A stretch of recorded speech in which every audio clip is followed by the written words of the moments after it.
Bonjour à tous. On va démarrer donc avec un projet qui me tient à cœur et sur une dynamique d'insuffler l'innovation dans son entreprise. Je travaille à la Banque de Nouvelle-Calédonie et on a un petit projet de resto. Je vais vous en dire plus. Alors la Banque de Nouvelle-Calédonie, en fait, depuis quelques années, on contribue à l'innovation tout d'abord sous forme de concours. On avait les Nautiles de l'innovation. Puis après, on s'est intéressé au TEDx. Et maintenant, avec l'EGC, on travaille autour des Work Labs, des week-end startup. Et on se rend compte finalement que la logique de compétition nous intéresse moins que les idées et qu'on cherche désormais à développer l'intelligence collective. Mais comment, dans une banque, développer des idées alors que chaque initiative est bloquée par le risque associé? Chaque changement est souvent synonyme de réglementation, de poids du réglementaire.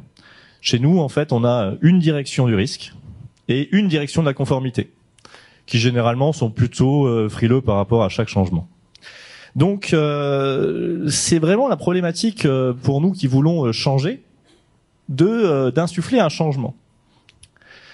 Et donc, je vais commencer par me présenter. Je suis Pascal, un informaticien des années 2000, webmaster de formation, qui en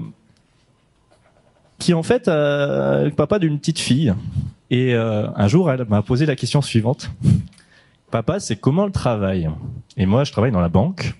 Je suis informaticien. Et là, j'ai un peu de mal à lui répondre. Et je commence à perdre pied. Et c'est là, en fait, un peu pour elle, mais beaucoup pour moi, que j'ai trouvé ma vocation. Redonner du goût au travail. Cette dimension, en fait, elle est importante. J'ai bientôt 40 ans et je me suis posé cette question, mais c'est quoi le sens de ton travail? Donc par rapport à ça, il a fallu réfléchir et chercher un peu à innover. Donc dans cette dimension, la banque aujourd'hui, c'est une grosse entreprise. On a 380 employés, 30 000 clients, et on voit tous les jours l'évolution de la société calédonienne. On se rend compte en fait que ça change, ça se digitalise progressivement, les usages numériques explosent, mais aussi on se rend compte que c'est plus individualiste et surtout plus exigeant. Vous êtes des clients plus exigeants, je suis un aussi. Et par rapport à ça, c'est ce changement qui nous intéresse en fait, cette digitalisation, cette relation client différente. C'est notre terrain d'innovation. Moi, je parlerai d'une relation client hybride. On connaissait la relation client humaine. Et maintenant, on va être sur une relation client 2.0 basée sur des hommes, mais aussi des serveurs. Donc voilà notre terrain d'innovation à la banque et le mien. Et puis avec mon équipe, je vois Sylvain qui est là et ça me réconforte. Merci Sylvain. Donc la problématique, je ne sais pas si vous avez la même, mais aujourd'hui, à l'heure des chatbots, à l'heure de l'intelligence collective, artificielle, quand on est dans l'entreprise, on se rend compte que les collaborateurs ils sont pas forcément motivés. On est tous retrouvés à la machine à café et puis on a posé cette question. Alors Charlotte, c'est comment aujourd'hui? C'est vendredi. Ouais, ok. Ça a des fortes répercussions sur la motivation du groupe, mais surtout sur la relation client. Le client, il comprend pas forcément qu'on lui dise c'est vendredi, donc je te répondrai lundi. Et ça, ça pose des questions vis-à-vis des chatbots, vis-à-vis de cette relation client, parce que eux, ils continuent d'avancer. Hein. Google, Siri, ils se posent pas trop de questions par rapport à ça. Et quand aujourd'hui on automatise, comme l'OPT l'a fait, on crée des relations clients plus performantes. Donc pour moi, un des leviers d'innovation, c'est cette envie. C'est développer en fait des collaborateurs qui progressivement sont concurrentiels à ces machines. Donc par rapport à cette notion de motivation, on est encore une fois en train de chercher un nouveau modèle. Un modèle qui permette à l'humain de retrouver sa place parce qu'il a envie. Le modèle est posé. La question pour nous donc c'est où est la place de l'employé? Quelle est la place en fait du travail dans cette vie? Je reviens à la question de ma fille, mais c'est comment le travail?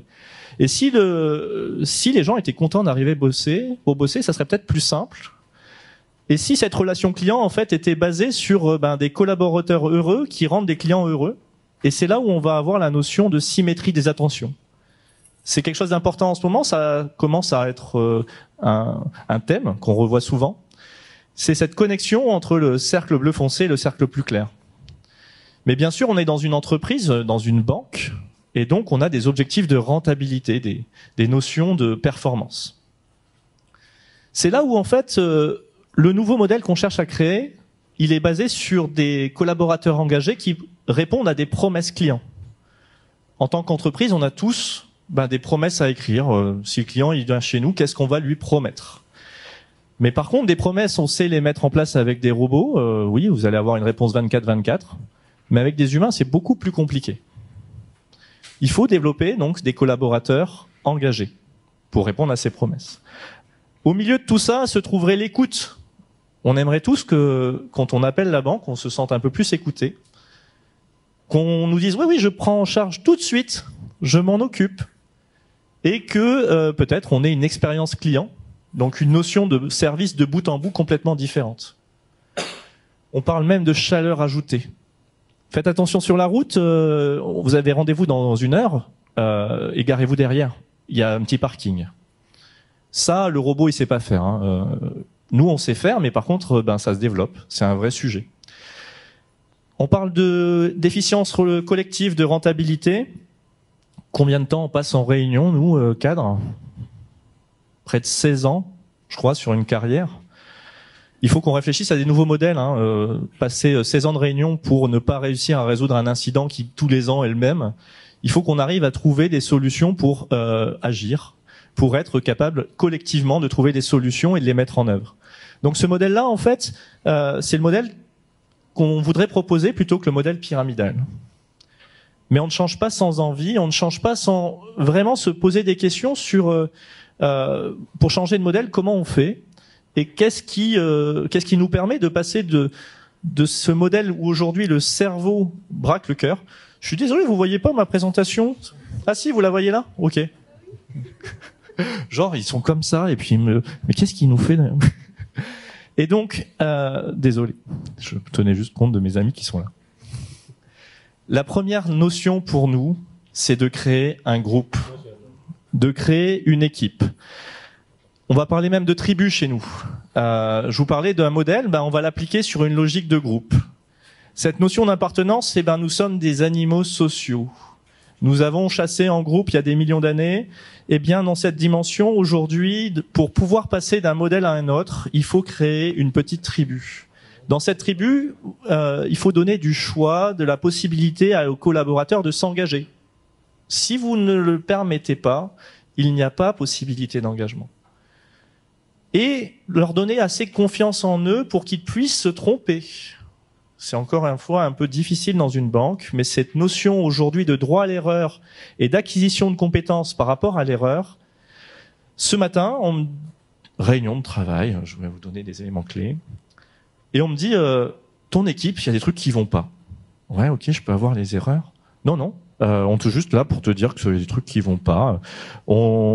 On veut que tu travailles avec ton équipe pour corriger tes erreurs. Mais on n'est pas capable parce qu'on veut pas donner le motif de l'erreur. On veut pas forcément travailler en one-to-one, dire attends, tu t'es trompé, corrige. Ah non, ça c'est pas possible. Il faut respecter le schéma pyramidal. Le responsable va être informé, qui va informer le responsable pour redescendre. Dans le modèle de demain, j'espère qu'on arriverait peut-être à gérer le droit à l'erreur et puis se faire confiance. C'est-à-dire que si je te donne cette information d'erreur, corrige et puis je te fais confiance, tu vas t'améliorer. Et enfin, ça ne marchera pas pour nous dans cette recette de fonctionnement de l'intelligence collective s'il n'y a pas de défi. S'il n'y a pas quelque chose au bout qui est un peu une carotte, une raison d'être. Et notre défi à nous, c'est de créer un resto. L'envie comme une stratégie. Je vous parlais de mon projet de resto, notre projet de resto aujourd'hui. Mon rôle en tant que manager de cette équipe, c'est de donner envie de ce resto. Ça va jusque-là? Alors, je vois encore des gens qui arrivent. Bienvenue. L'objectif pour nous, donc, c'est de créer un resto, une agence bancaire dans lequel on se sent bien. Je vous vois tous là. La cuisine, ça ne ment pas. Ça parle au cœur. La dimension du cœur, tout à l'heure, je vous ai montré la petite image du cerveau qui braque le cœur. Eh ben, c'est cette dimension d'agence bancaire dans lequel on pourrait être accueilli, dans lequel on aurait un service de bout en bout, et dans lequel, en fait, il y aurait une réactivité comme on peut imaginer dans un resto. Vous avez tous vos restos préférés et vos raisons d'y aller. Vous avez tous, aujourd'hui, des cuisines qui vous parlent. Eh bien, notre défi à nous, c'est d'associer la banque et cette notion de réactivité d'un resto. Mais encore plus loin, parce que c'est un resto qui se digitalise. Moi, aujourd'hui, je profite de cette transformation digitale pour faire un projet et de proposer des services en ligne. Qui aujourd'hui n'a pas été sur Facebook et vu, ah, il y a un nouveau resto, il y a un menu qui me plaît, je vais tenter.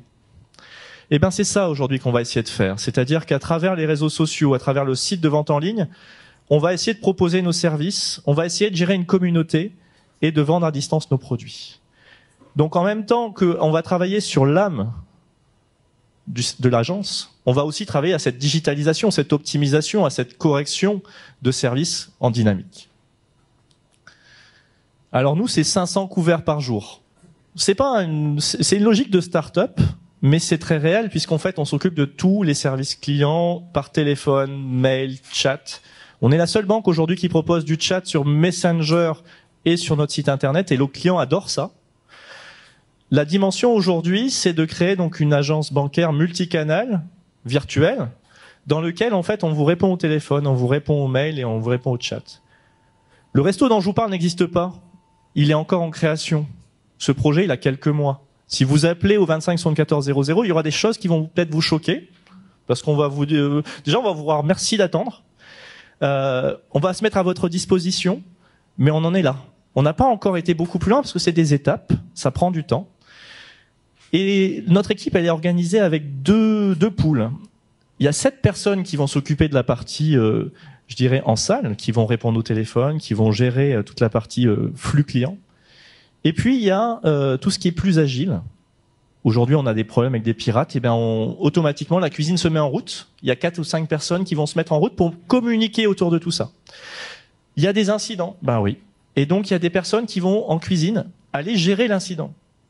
Mais ils sont en connexion avec la salle. Hein. S'il y a jamais un coup de feu en salle, si aujourd'hui on a un pic d'appel, un problème sur les mails, automatiquement les 2 équipes ne font plus qu'une et vont gérer l'incident. Et puis quoi de mieux en matière d'innovation que de faire de l'innovation par rapport à ce que vous attendez?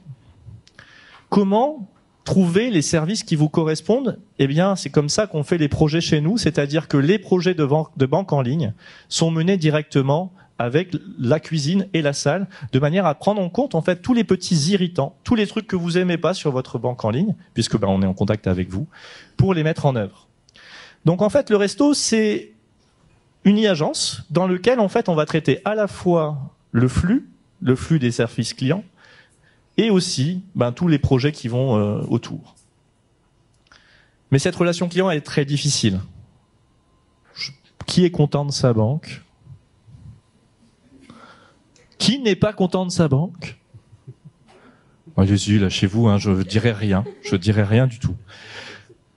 Et pour autant, ça m'est arrivé, ça m'arrive encore, je travaille dans une banque. Et c'est pas facile.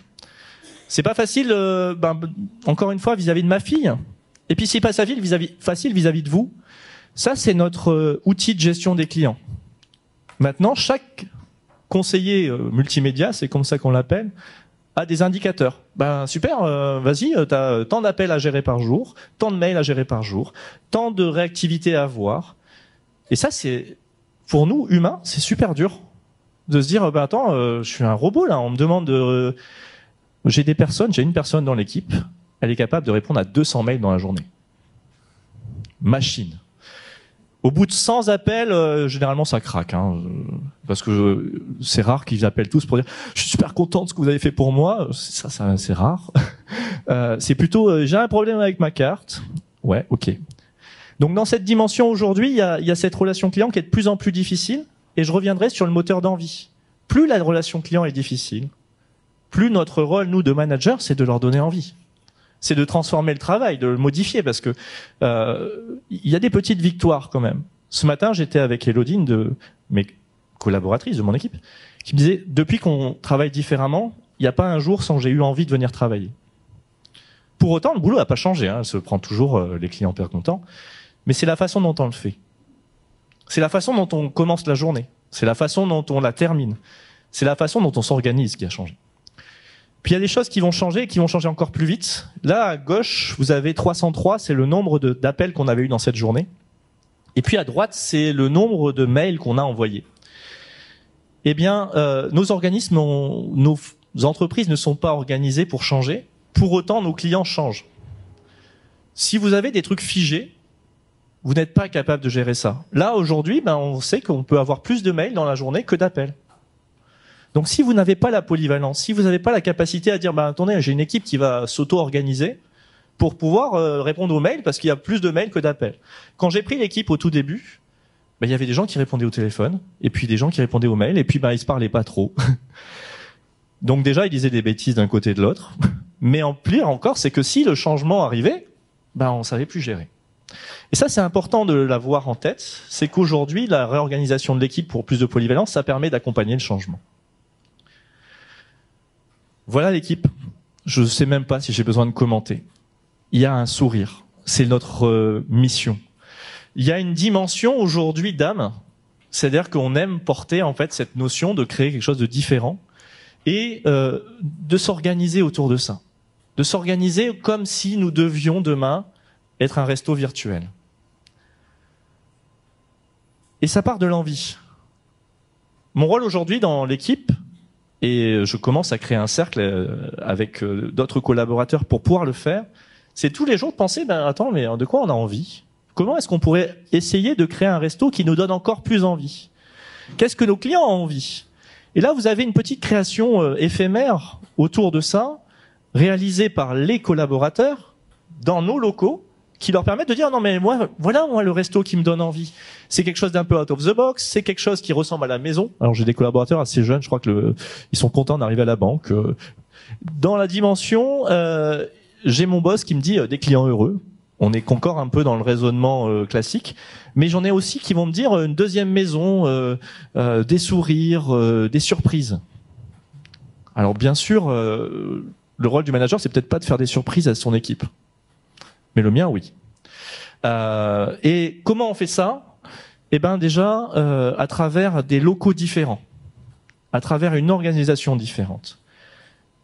Nos locaux, on les a conçus il y a quelques mois avec, au cœur de nos locaux, la cuisine du bonheur. Cette cuisine du bonheur, en fait, c'est notre salle de réunion au centre. D'ici, on y voit les personnes qui sont en salle, on y voit les personnes qui sont en cuisine, et c'est le moment des briefs du matin. Alors le brief du matin, c'est le brief de cuisine. Les gens arrivent au fur et à mesure, ils arrivent tous avec des horaires un petit peu différents, mais ils arrivent. Et le brief de cuisine, c'est un moment important dans lequel, en fait, on va s'inspirer de l'holacratie. Donc on a travaillé avec Restart pour apprendre ce que c'était que l'holacratie. Et c'est un tour d'inclusion. Je vais simplement donner mes émotions, check. Et il y a Mathieu aussi qui nous avait dit tête, jambe, cœur, tout ça. On a beaucoup appris en quelques mois à simplement verbaliser ses émotions pour dire moi je suis humain, je suis là, j'ai besoin d'aide ou pas. Et de là après, on a un truc de fou qui tout nouveau mais qui marche plutôt bien. On joue avant d'ouvrir le resto. Alors je sais pas qui ici a des sociétés de services clients, qui a des clients en face de lui. Quand on a un client et qu'on veut lui sourire, si ça vient pas du cœur, ça se voit. Nous, on a un métier de relation client par téléphone. Si on sourit et que c'est faux, le client, il le voit même pas. Hein.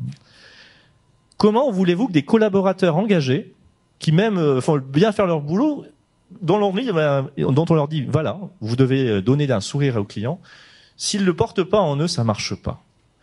Et donc, depuis peu, on fait un Jungle Speed. Qui connaît ce jeu ? Alors Jungle Speed, en fait, c'est des cartes qu'on se répartit, on tourne et on doit comparer ces cartes avec ceux du voisin. On le fait à 12 le matin et on doit se jeter sur un totem, un peu comme la demande du client d'ailleurs. Et si on n'a pas le bon totem, enfin les bonnes cartes, ça marche pas, on prend les cartes de l'autre. Ça dure quoi ? Ça dure 3 minutes. Mais ça réveille le corps, ça réveille le mental, ça réveille le sourire. Et tous les jours on joue. Et c'est comme ça qu'on commence notre journée. Associé à ça, dans les bons restos, il y a des surprises. il y a des laboratoires, et nous, on en a un. C'est notre salle de créativité. C'est dans cette salle, en fait, qu'on a des coachings différents. Alors là, vous avez Lou, qui est une EGC, qui fait partie de l'équipe, et on a 4 apprenants chez nous actuellement, 2 MMI et 2 EGC. Et qu'est-ce qu'elle fait, Lou? Ben là, elle s'entraîne à parler à des clients. Mais pour que ça soit plus rigolo, on a fait ça en mode The Voice. C'est-à-dire qu'elle parle, et puis derrière, les personnes ne la voient pas. Et par contre, se retournent pour lui dire « ça c'était bien, ça c'était pas bien ». Et le coaching, c'est pas mon rôle, c'est le rôle de l'équipe, de travailler aux petits mots, aux petits gestes, aux petites attentions. Mais ce que j'ai simplement dit, moi, c'est que je voudrais qu'il soit comme si c'était dans un bon resto. J'ai bientôt fini. Je vais vous parler de l'organisation de l'équipe sous forme de cercle. On est dans un modèle orgacratique avec, à l'intérieur, au centre, le besoin du client. Et ce besoin du client, en fait, c'est facile, hein, c'est dans toutes les entreprises, il y a un certain nombre d'activités. Et là, nous, on les a répartis par cercle. Et c'est très facile. Ce matin encore, on me disait, je vais m'occuper du chat tout à l'heure. L'équipe s'est désorganisée, enfin, l'équipe a changé. Eh ben, vas-y, mets ton nom dans le truc de chat et puis gère le chat. Ok, je te fais confiance. Et cette dimension, elle marche uniquement s'ils sont en groupe. Je te fais confiance, mais t'es toute seule, tu ne sais pas faire, ça marche beaucoup moins bien. Par contre, si vous êtes plusieurs dans le même cercle et qu'on sait qu'il y a un sachant, le savoir se contamine, se pollinise très très rapidement. On a beaucoup de formations, nous, dans la banque. Alors, on sort de là, on n'a pas forcément l'impression d'avoir appris de tout ce qu'on devait savoir, mais par contre, le moment où on a la demande en face de nous, là, on est un peu bloqué, parce qu'on n'a plus le formateur. Il faut vous revoir le modèle de formation, la formation continue dans cette logique-là, avec des sachants et des non-sachants, et puis une logique de contamination, elle est beaucoup plus forte. Nos métiers aujourd'hui, ça va de la gestion des clients, avec l'accueil, leur répondre à tout avec le sourire, mais aussi, je vous le disais, à la création de contenu multimédia. On est community manager, on est capable de faire des films. On couvre le triathlon, par exemple, on fait des vrais films, on monte sur une moto et tout ça. Alors qu'en même temps, on va faire un projet informatique avec des cahiers de recettes et c'est ça qui fait partie de notre métier, qui le rend beau. C'est-à-dire que, en même temps, dans l'année, il y a des moments forts où on va faire des trucs super sur de la créativité, puis il y a des moments où on va faire du client. Et ce qui fait aussi peut-être que les gens peuvent rester, parce qu'ils n'ont pas l'impression d'en être dans une boîte. On avait tout à l'heure la notion d'out of the box. Voilà, j'ai pas pu vous présenter 2 ans et demi d'évolution. C'est pas possible. Ça fait 2 ans et demi qu'on part d'un petit bureau avec 3 personnes, et puis maintenant on est 15, ou presque. 2 ans et demi en 2 ans, c'est pas possible de tout résumer. Mais ce modèle, en fait, il a plusieurs avantages.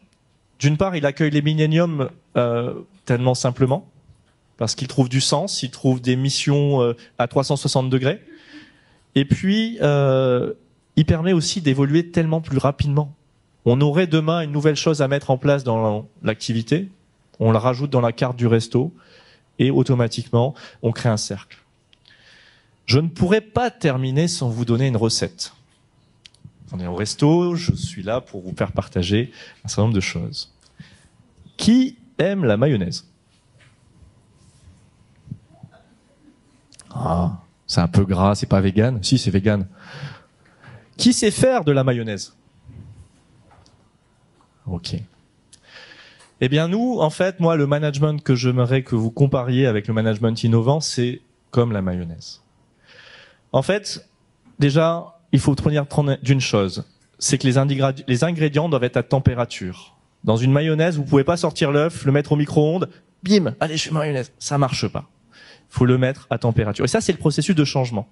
Il y a des moments pour tout. Vous pourrez pas faire ça à n'importe quel moment dans une entreprise. Il y a des moments, des changements de direction, des digitalisations, et c'est le moment pour le faire. Ensuite, il y a de l'huile. Et l'huile dans les rouages, c'est la bienveillance, c'est la confiance, c'est le droit à l'erreur. Si vous mettez pas d'huile, pas de mayonnaise. Ensuite, il y a du jaune d'œuf. C'est la couleur, c'est les sourires, c'est l'humain.